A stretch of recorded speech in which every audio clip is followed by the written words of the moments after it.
What's going on, guys? Smash Adams here, coming at you with an updated deck profile on Disaster Dragons. Now, this is still the LAD version, which is one of my personal favorites, and to just have the ability to just shut your opponent out of resources, if not just to win the game alone, but to just get an upper end of the duel, it's really unique. Just having Lightning Darkness Dragon as your one of your ace cards next to Red Eyes Darkness Metal Dragon, of course, because with Red Eyes you need board presence in order to get your plays going, especially with Disaster Dragons. Disaster Dragons are not dead. You just got to do your research and find the engine that works. There are many out there. You just got to look and try them out. I personally like the LAD version because it gives you a feel for the deck, if not just running another engine alone just to kind of keep the deck alive, but to also give you that challenge to run something unorthodox compared to other decks out there. But needless to say, the deck is alive and well. You just got to keep trying. But needless to say, Disaster Dragons are amazing, and it's one of those. Those are one of those hard to let go decks that I've always kept in mind. So I'm going to show you all the deck, explain a couple of my tech choices, and without further ado, here is Disaster Dragons. Of course, we still got the two Light and Darkness Dragons. This, in my opinion, is the most flexible ratio in the deck.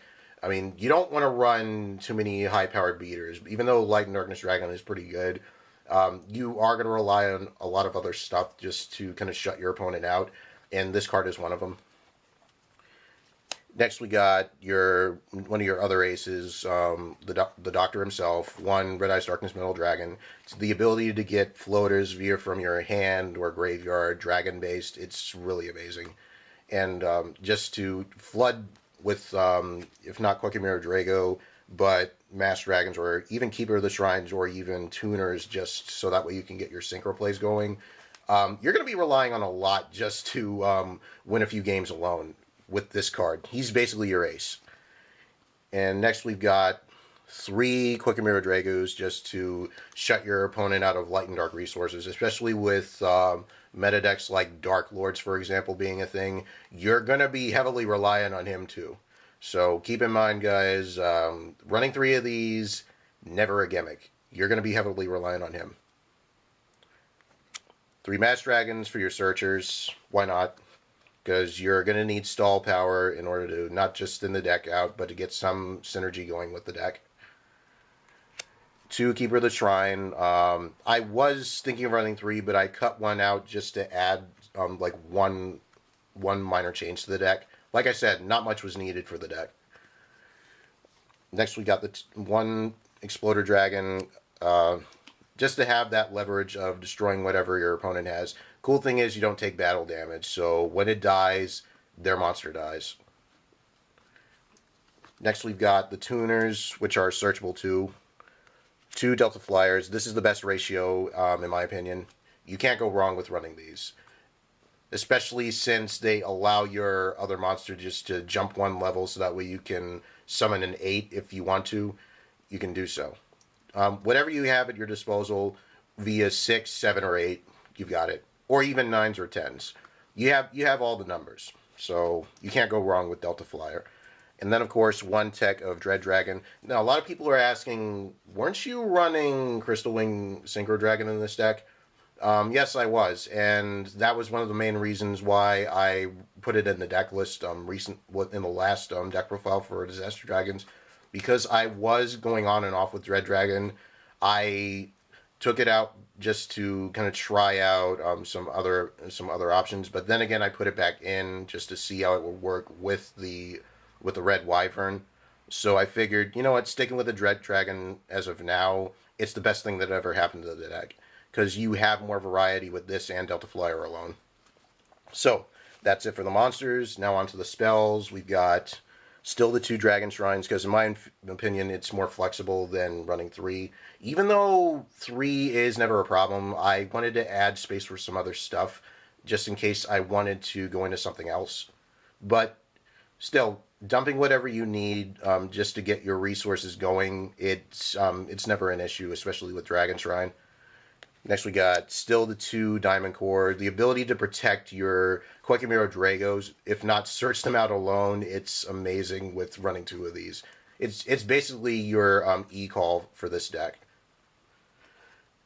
2 Twin Twister, more back row destruction. Hey, more leverage. I mean, especially since you have Keeper of the Shrine in the deck, you can't really go wrong with running Twin Twister. 1 Raigeki because let me tell you, board presence is your downfall, especially when competing with this deck. So Raigeki can help solve that. 1 Book of Moon. It's one of my favorite techs. It saved me a couple of times. 1 Soul Charge just to revive whatever you need, and then go into whatever Synchros of your choice. Downside is you can't attack, but still, it's a pretty unique tech choice. And lastly, 1 Foolish Burial for the spell lineup. To dump if you get lucky and you have a Lightning Dragon just ready to go after you get the Keeper of the Shrine Call the Haunted, you can dump a Red Eyes and then just summon the lad, and then when it dies, revive the Red Eyes afterwards, and then spam off whatever you can from there. It's pretty unique, especially with Foolish Burial. So that's it for the spells. Now on to the traps. The traps are pretty much the same. 3 Storming Mirror Force. I like this because it's a lot better than just running cards that are pretty much not really that big of a deal against destruction monsters like, say, Stardust and all. Because keep in mind, they are making monsters that make them impervious to destruction cards, like Mirror Force, for example. So say if you activated that, guess what? No good. So my best bet would be to either run this or Quaking Mirror Force. But since you are going up against flood decks like Lightsworns and all that, even Dark Lords or even Cosmo. Yes, Cosmo is still a thing, guys. And Wind Witch. I actually went up against that today, and it was it was crazy. But hey, it's one of those cards that you are going to be relying on, because destruction is a problem now, especially negating destruction, and Storming Mirror Force bypasses that. Next, we've got 3 Memory Loss. I'm mad these are not barriers, but they are pretty unique. Basically, they are breakthrough skills and enemy controllers built into one. Say if you were going up against Wind Witch, for example, which is a thing, by the way, because of Crystal Wing Synchro Dragon, and even though it can't be targeted by destruction effects or by monster effects, you can still negate its ability after you activate one of your own, since it is face up in attack, of course, and then switch it to defense mode, and it stays that way for the rest of the turn. And then when your turn comes up, you can summon something big and then just get over the Crystal Wing. Memory Loss can actually do some wonders for you, and it has saved me a bunch of times. Next, we got 2 Call the Haunted. This is the best ratio, especially for reviving monsters, because you do have Soul Charge as well. But if you don't want to spare any points, this is the card to go for. And next, we got 3 Strikes. Why not? Because monster effects are a thing now. It's what's helping win games, and shutting your opponent out of that, it's the best option to go for, especially with 3 of these. You can't go wrong with whatever amount you choose. 1 Solemn Warning, 1 Bottomless, 1 Tech of Compulse, just to bounce whatever they have back, if not yours. And lastly, 1 Vanity's Emptiness to shut them out of special summons. I don't know why. Someone said that this may get hit, which I hope not. But then again, it wouldn't surprise me, because shutting your opponent out of special summons, if not yourself, is kind of a problem in this game. But in many cases, this card does die in many occasions, so it's never really a problem in any deck. So that's it for the main deck. Now on to the extra deck. The extra deck didn't change that much, but I did add a few slight edits. 1 Coral Dragon. I was finally able to get one, and it works like a charm, guys. The ability to just dump whatever you need to the graveyard and then destroy a card on their side, it's basically a replacement for Brionek, let me tell you. The only difference is it destroys a card, not bounces it back. And also when it dies or whatnot, you can draw a card. Next we got 1 Tech of Orient Dragon, one of my favorite synchros. Keep in mind, there are a lot of synchro monsters out there, especially the DDD one from the DDD lineup, which is very important in that deck overall. And say if you were going up against something big, and like say Scarlight, for example, and they were going to try and end you the next turn around, if you had, like, maybe, say, a few thousand points. And all they had to do was just destroy all your monsters and burn you. Orient Dragon solves that problem. It's a spot removal card. Next we got the 7s. Still run the 1 Exploder Dragonwing. Why not? It's good for burn damage. And it's, I mean, usually the matchups are not that big of a deal with this card. 1 Black Rose as a last resort for just blowing up whatever your opponent has.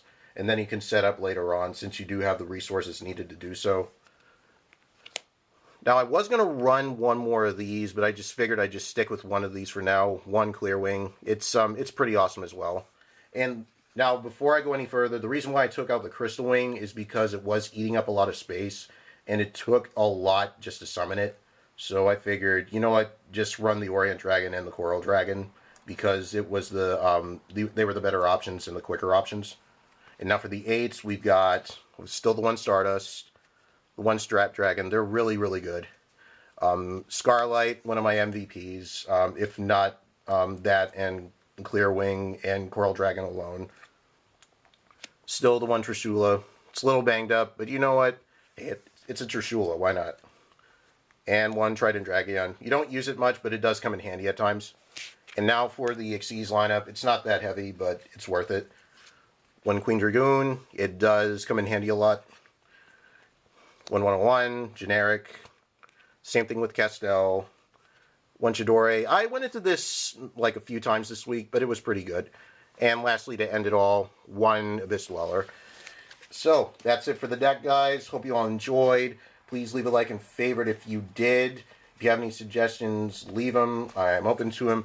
Now, I am going to try something with just running the Felgrand engine alone. And I got to say, it's pretty unique. So, when that time comes, I'm definitely going to edit this deck to my liking using the Felgrand engine. Anyways, hit me up in the comments. Don't forget to subscribe. And until next time, this is Smash Adams, signing out.